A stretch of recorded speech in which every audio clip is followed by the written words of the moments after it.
Good morning বন্ধুরা। আমি আজকে বানাচ্ছি ডিম ভাপা। তো ডিম ভাপা বানানোর জন্য আমি এখানে 3খানা ডিম সেদ্ধ করে কেটে রেখেছি।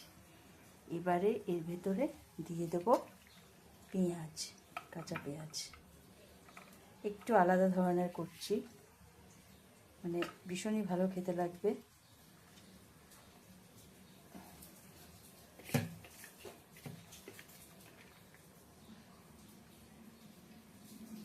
দিয়ে দিলাম।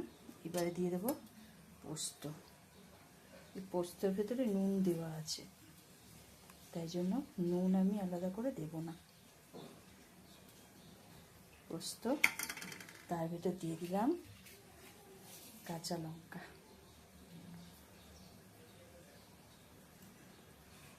এটা দেখতে যেরকম হয়, সাজিয়ে ঠিক খেতে তার চেয়ে বেশি ভালো হয়। এবার দিয়ে দেব সর্ষের তেল, বেশ খানিকটা সর্ষের তেল।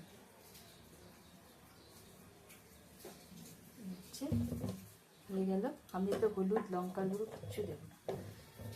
আর এই যে জল গরম করতে দিয়েছি, এই যে জল গরম করতে দিয়েছি, এবারে এটার মধ্যে ঢাকা দিয়ে বসিয়ে দেব। এই যে এবার এটাকে এটার মধ্যে বসিয়ে দিলাম জল দিয়ে। এবার এটা হোক, এই জন্য ঢাকা কুকারের সিটিটা আমি করে নিয়েছি, দিয়ে আঁচটাকে একটু কমিয়ে দিলাম। গ্যাসটাকে একটু কমিয়ে হয়ে গেলে তারপর নামিয়ে দেখাচ্ছি। বন্ধুরা, এটা আমি অনেকক্ষণ আগে খুলেছি, মানে ঠান্ডা হয়ে গেছে, মানে এটাকে খুলেছি। এইবারে আমি দেখি কেমন হয়েছে।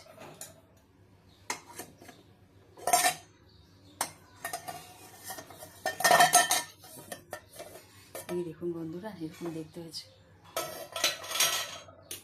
কি সুন্দর দেখতে, আর গন্ধটা কি বেরোচ্ছে, দারুণ হয়েছে দেখতে। দেখি একটা তুলে,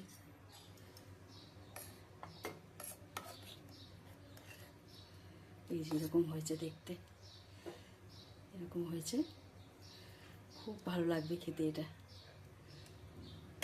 কি সুন্দর গন্ধ বেরোচ্ছে। পোস্তর সঙ্গে কাঁচা পেঁয়াজ আর এই দিয়ে করেছি। এইটা কিনা নিচে নামিয়ে আনি। কেমন হয়েছে জানাবেন বন্ধুরা। খুব সিম্পল একটা জিনিস, খুব তাড়াতাড়ি হয়ে যায়। যেরকম দেখতে হয়েছে, ডিমগুলো সব গোটা এরকম আছে। এই যে